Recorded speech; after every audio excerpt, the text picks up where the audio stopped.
Hello friends, आज हम लोग डिस्कस करेंगे जेईई एडवांस 2024 पेपर 1 का क्वेश्चन है। जो क्वेश्चन हमारा आया हुआ है प्रोबेबिलिटी चैप्टर से। क्वेश्चन में देखिए, क्वेश्चन में क्या बोला है, a student appears for a quiz consisting of only true false type question. Means एक स्टूडेंट ने एक जो क्विज कंपटीशन में अपीयर हुआ है और उसमें सिर्फ आंसर देना है ट्रू और फॉल्स में, and answer all the question. So that means ये स्टूडेंट ने सभी क्वेश्चन को आंसर दिया है।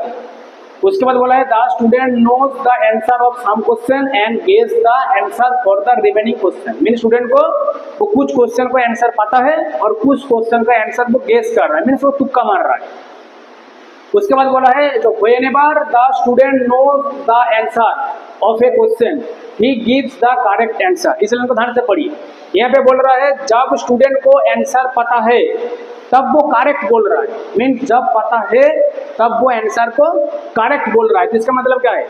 इसका मतलब है हमारा जो probability of whenever student knows the answer, means student को आंसर पता है। देखिए इसमें मैं एक काम कर रहा हूँ, इसमें जो करेक्ट वाला जो है, करेक्ट को मैं रिप्रेजेंट करूंगा सी से,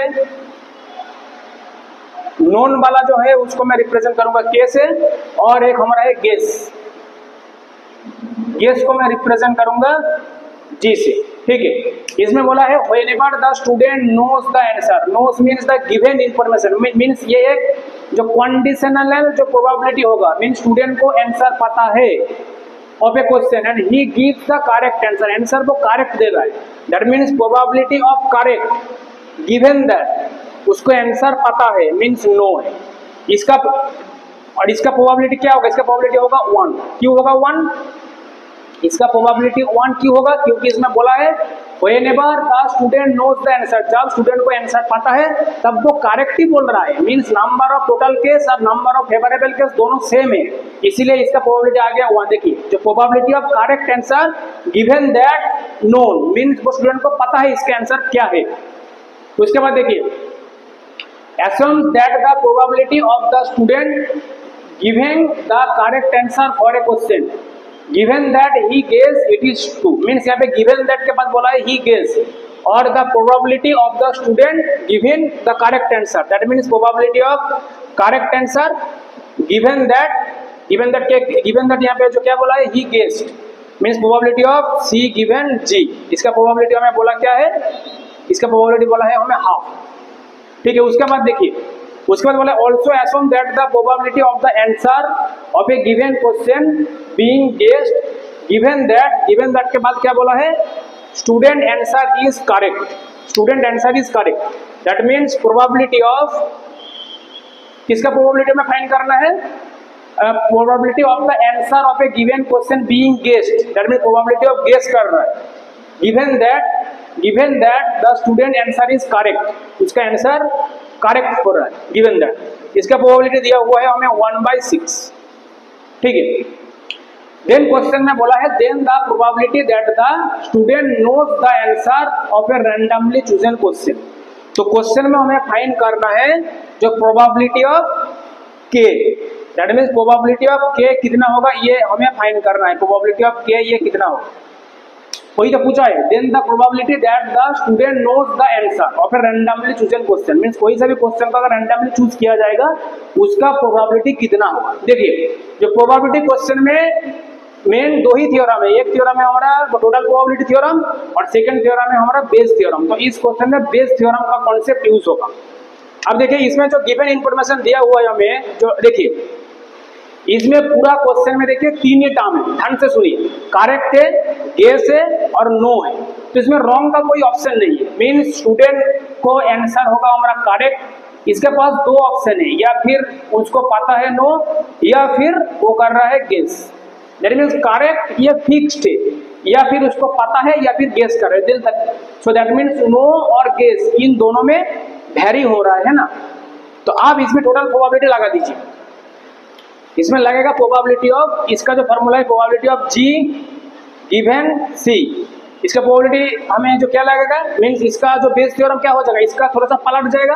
that means P C given G into probability of G divided by यही सेम का प्रोबेबिलिटी ऑफ करेक्ट आंसर बोल रहा है वो गेस करके, प्रोबेबिलिटी ऑफ करेक्ट आंसर बोल रहा है गेस करके, और एक बार जो प्रोबेबिलिटी ऑफ करेक्ट आंसर बोल रहा है जो कि उनको पता है इनटू प्रोबेबिलिटी ऑफ के, यही तो होगा। मींस करेक्ट हर जगह है, पूरा क्वेश्चन में देखिए करेक्ट और रॉन्ग का कोई वैरी नहीं है, करेक्ट हर जगह है, वैरी सिर्फ दोनों में से, या फिर उसको पता है या फिर वो गेस कर रहा है। इसीलिए इसमें जो वैरी में एक बार होगा हमारा गेस वाला और एक बार हमारा होगा नोन वाला, उनको पता है। हमें फाइंड करना है इसलिए पीके वाला टर्म। अब इसमें सारा वैल्यू को इसमें बिठा दीजिए। देखिए इसमें ये जो लाइन दिया हुआ है, the student knows the answer of some question and guess the answer for the remaining question, इसका मतलब क्या है? मीन्स वो स्टूडेंट को कुछ क्वेश्चन का आंसर पता है और कुछ क्वेश्चन को आंसर गेस कर रहा है। तो इसका मतलब क्या है? इसका मतलब हमारा है probability of knowing plus probability of guessing, इसका वैल्यू हो जाएगा simply 1। Probability of know means उसके आंसर पता है प्लस प्रोबेबिलिटी ऑफ उसके आंसर नहीं पता। तो नहीं पता उसका मतलब क्या है? वो आंसर को गेस कर रहा है, उसका ही वैल्यू देखिए वो सम होगा हमारा 1, ये तो हम लोग को पता है। जो probability of A plus probability of A complement उसका वैल्यू होता है 1, लेकिन यहाँ पे जो ए कॉम्प्लीमेंट है वही है हमारा जी, मीन्स उसको पता है नो, और मीन्स यहाँ पे जो नोन का जो कॉम्प्लीमेंट है उसका मतलब क्या है? नहीं पता, मीन्स वो गेस कर रहा है। तो इन दोनों का सम होगा हमारा 1। हमें प्रोबेबिलिटी ऑफ के का वैल्यू फाइंड करना है।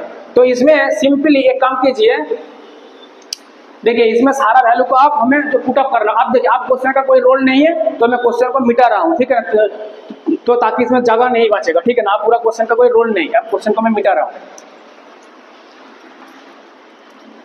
अब देखिए क्या होगा,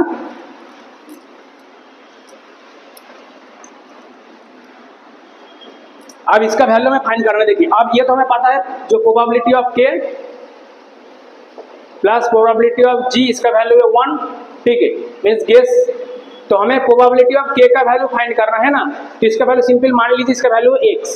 तो प्रोबेबिलिटी ऑफ गेस इसका वैल्यू सिंपल हो जाएगा हमारा 1 माइनस x, ठीक है। अब इसमें सारा, अब इस इक्वेशन में सारा वैल्यू को बिठा दीजिए। देखिए इसमें probability of G given C, इसका वैल्यू है हमारा 1/6 इज इक्वल टू, इसमें प्रोबेबिलिटी ऑफ सी गिवन जिसका वैल्यू दिया हुआ है half, into probability of G, इसका वैल्यू क्या है? प्रोबेबिलिटी ऑफ जी हमने लेट किया 1 माइनस एक्स, तो ये हो जाएगा 1 minus x divided by probability of C given G, इसका वैल्यू है हाफ, अगेन यहाँ पे हो जाएगा 1 minus x plus probability of C given K value है 1, so 1 into probability of K, probability of K मैंने वो लेट किया x। अब इसको सॉल्व कीजिए और x का आंसर आ जाएगा और कुछ भी नहीं। तो यहाँ पे हो जाएगा 1/6, यहाँ पे हो जाएगा 1 minus x plus 2x, that means 1 minus x divided by 1 plus x, cross multiply कीजिए 1 plus x 6 minus 6x, that means यहाँ पे हो जाएगा 7x is equal to 5, that means हमें x का वैल्यू निकल के आ गया 5/7। तो यही इसका करेक्ट आंसर होगा। और x क्या है? x हमने लेट किया था probability of k, so that means probability of जो नोन है उसका वैल्यू हमें निकल के आ गया 5/7। तो यही इसका करेक्ट आंसर है, that means option A, option B, option C इसका ट्रू हो जाएगा। और ये सिंपल है, जो MSQ में है एक ही आंसर इसका करेक्ट होगा 5/7, ठीक है। ये क्वेश्चन भी बहुत ही ईजी है, लेकिन इस क्वेश्चन को थोड़ा सा ध्यान से पढ़ना होता है। तो पहली बात तो इसका प्रोबेबिलिटी 1 क्यों हुआ मतलब उनको अगर पता है तो वो करेक्ट ही बोलेगा, तो इसके पास और कोई ऑप्शन नहीं है ना। मीन्स इसमें नंबर ऑफ फेवरेबल के जो केस है वही है हमारा टोटल नंबर ऑफ केस, इसीलिए इसका वैल्यू सीधा सीधा आ गया 1। मीन्स पता है तो वो बोलेगा करेक्ट, सो दैट मीन्स इसका प्रोबेबिलिटी आ गया 1। बाकी ये और ये तो इन्फॉर्मेशन गिवन है, हमें फाइंड करना है प्रोबेबिलिटी ऑफ के। अब हमेशा याद रखें इसमें जो बेस थ्योरम का कॉन्सेप्ट यूज होगा, तो बेस थ्योरम को कॉन्सेप्ट यूज करने से पहले पता कर लीजिए जो कौन दोनों वो चीज में दो या वो दो से ज्यादा, मीन्स वो कहाँ वैरी हो रहा है। इसमें वैरी हो रहा है नोन में और गेस में। आंसर करेक्ट है, ये एकदम फिक्स्ड है। इसमें जो प्रोबेबिलिटी ऑफ सी जो है आंसर करेक्ट है, सी फिक्स्ड है। उसको करेक्ट बोलने का दो वैरी है, मीन्स या फिर वो नोन कर रहा है या फिर गेस कर रहा है। तो इन दोनों को ऊपर ही हमारा जो प्रोबेबिलिटी लगेगा। एक बार वो करेगा गेस और एक बार करेगा नोन, ठीक है ना। तो इसके ऊपर थोड़ा सा बेस थ्योरम लगा दीजिए, ठीक है ना। तो बेस थ्योरम लगाने से पहले थोड़ा सा ध्यान दीजिए, इसमें जो वैरी किसके ऊपर हो रहा है, जो वैरी हो रहा है वही नीचे आके ऐसे ऐसे प्रोडक्ट में होगा। देखिए probability of G means guess कर रहा है या फिर प्रोबेबिलिटी ऑफ के, ऐसा करते करते अगर वो और भी होता तो हम और इसको लिखते जाते, ठीक है। तो अगर ये वीडियो अच्छा लगा तो लाइक कीजिए, और अगर कुछ नया सीखने को मिल रहा है तो चैनल को सब्सक्राइब कीजिए फ्रेंड्स। Thank you friends.